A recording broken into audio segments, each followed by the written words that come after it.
Hi, everybody. Welcome back inside Chase Field as we sit on the eve of Game 4 of this series, which suddenly has brought life back to the Diamondbacks. What a game last night. We've talked about that ad infinitum, but now we want to set the table for Game 4, which is the, and I'm using quotation marks here, the bullpen game, because the Diamondbacks don't have a starter, so Joe Mantiply will get the start tonight for the Diamondbacks. I want to bring in, and if you've watched ESPN over the years, you know Jayson Stark, newly inducted into the Baseball Hall of Fame. Congratulations on that. Look, when you came here for Game 3 after the D-backs were blown out in Game 2 in Philly, did you figure it'd be a short trip? Well, you know, I've watched a lot of baseball in my life, and I know that things happen, but when you saw the at-bats that the Phillies had against Zach Gallen and Merrill Kelly, I think it was hard for anybody to expect to see Brandon Pfaadt do what he did.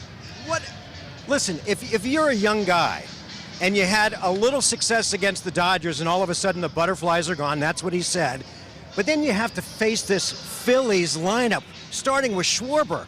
Oh, my God. Yeah, that's the start of a lifetime. You know, it's a career-changing, life-changing moment in time for that guy, and it's cool to see. And then, you know, you had the whole aspect of how he had dominated 2 times through the lineup, and here came Torey Lovullo, and I knew it was happening. Everybody in the park knew it was happening, but it was still hard to wrap your brain around the fact that this guy, as well as he pitched, was going to be taken out of that game. So I asked Torey afterwards, if you were sitting in the stands, would you have booed yourself? And he told me today it's the coolest question anybody has ever asked him, because when he was on his way to the mound, he was thinking, what am I doing? Coming into this series, you probably knew the Diamondback secret sauce, which was running bases, stealing bases. Yeah. Torey Lovullo's done a great job. He has a game plan. He doesn't vary from it a lot, which is why Brandon Pfaadt was pulled out last night. How do you think the Phillies, assuming the Diamondbacks don't collapse, how do you think that the Phillies will respond after last night?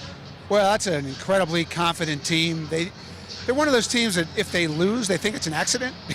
And they've gone through this postseason. We're 9 games in. They've faced 6 opposing hitters in 9 games while trailing. So they're always ahead. They're always in control of the games. And, you know, while obviously that was a winnable game, not winning a winnable game this time of year is always damaging. Confidence will not be their issue.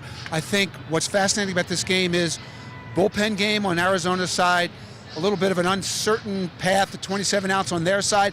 I don't know what's going to happen. Yeah, and finally, what's the national word on the Diamondbacks? I mean, you're all over the country. Are people surprised the Diamondbacks find themselves in the NLCS? Sure, because they're ahead of schedule. But I've been saying this for a long time now. There's no team in the sport that's better built for new rules baseball than the Diamondbacks. They're so athletic. They can beat you so many different ways. They're actually really well built for these kinds of games because they can apply pressure and make the other team do stuff they don't want to do. They've had a hard time exerting that in this series, but maybe today's the day. Maybe it is. Jayson Stark, thanks so much for stopping by, and once again, congratulations on the Hall of Fame. My pleasure.